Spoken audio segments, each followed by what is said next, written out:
Workers who caused a $50,000 plus accident for their company, but didn't get fired. What happened?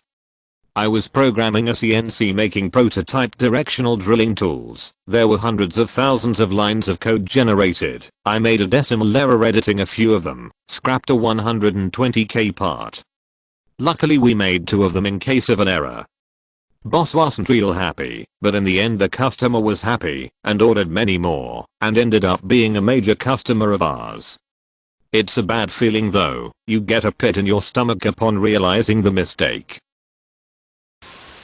I was an irrigator for a large alpine tree farm. One boss sprayed field with a really expensive pesticide. Other boss didn't know and told me to water the trees.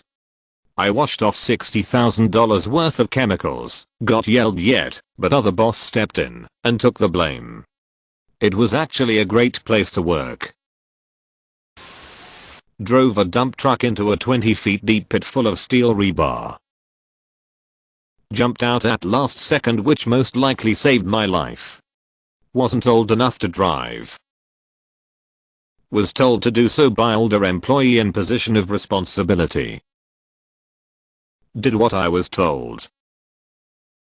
Put it in first rather than reverse. Looked over shoulder. Took foot off gas. And went forwards rather than backwards. Rebel was destroyed. Dump truck was a write-off.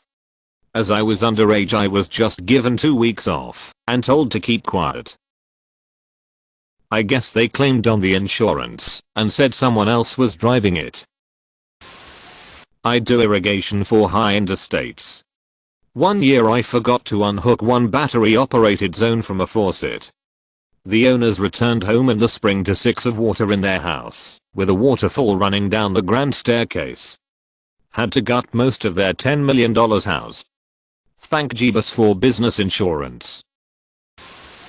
Blew out $300,000 worth of lights. A children's museum in Santa Ana, CA has a massive cube on its roof as a sort of landmark. It used to have the edges light up at night.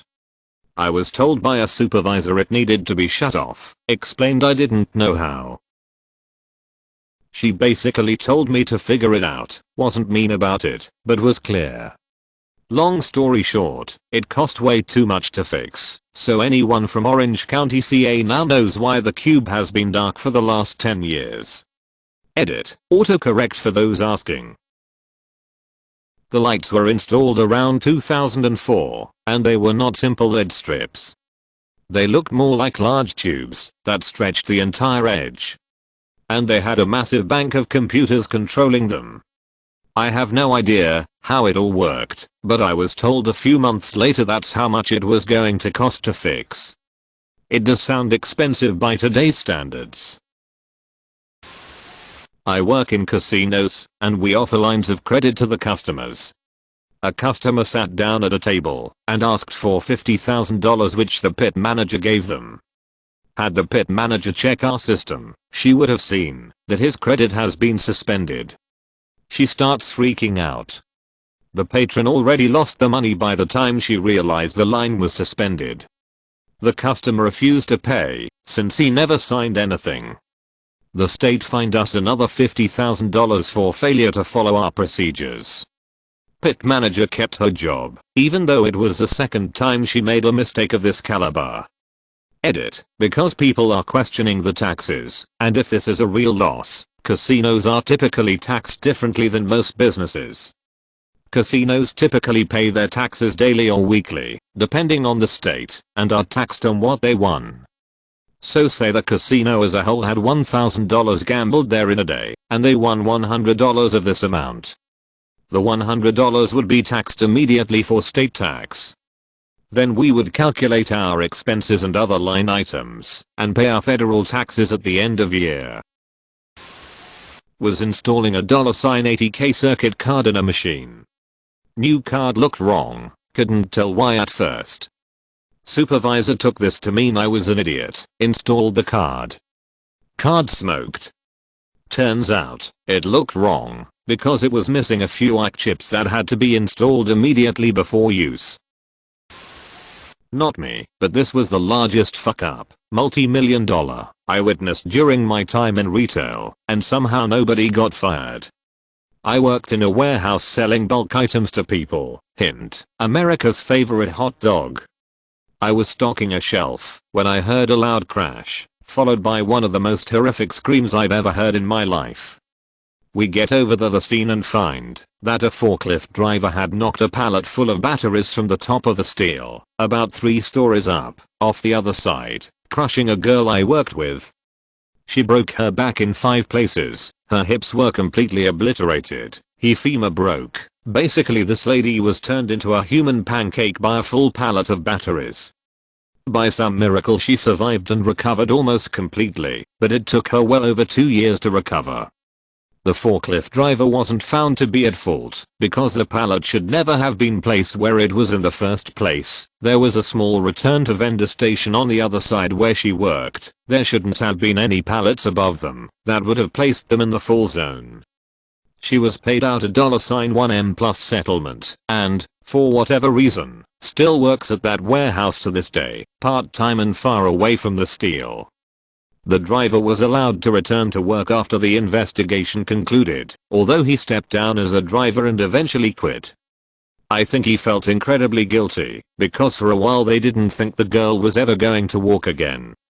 Moral of the story, don't fuck around with forklifts and pallet placement. One little bump can really fuck up someone's day.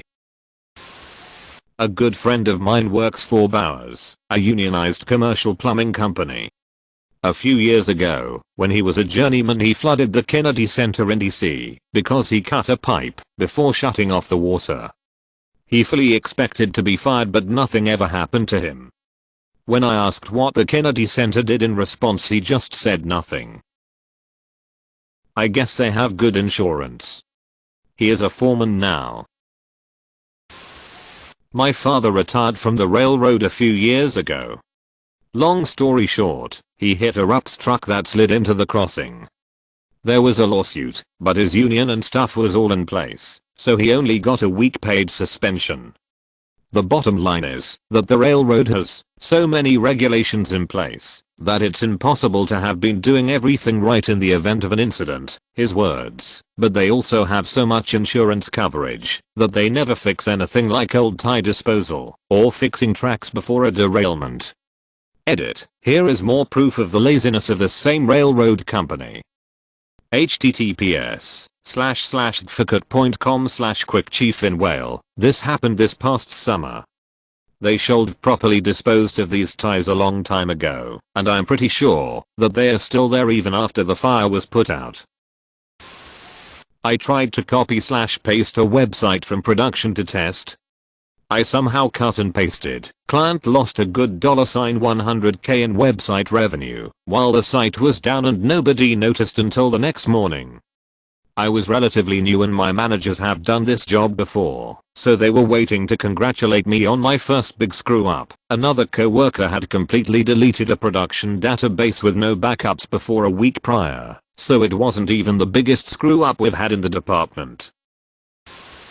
A friend of mine was filling up an industrial tractor tire, and it exploded in his face. He hadn't been properly trained how to do it.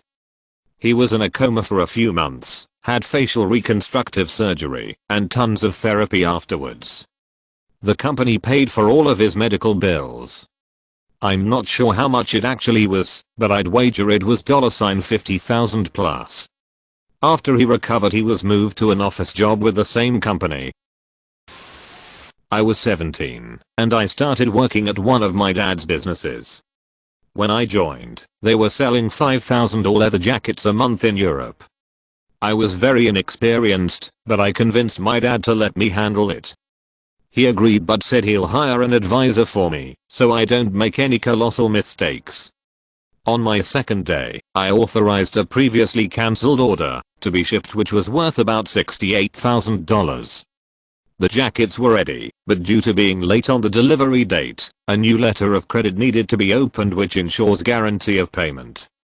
I spoke to the customer in London, who said he will pay if I ship the items, but he won't open the LC because that's going through a lot of channels. I authorized the shipment and just a few days later the company closed and the guys who owned the company skipped town. My dad didn't say a word to me remarkably, but I learned my lesson anyway.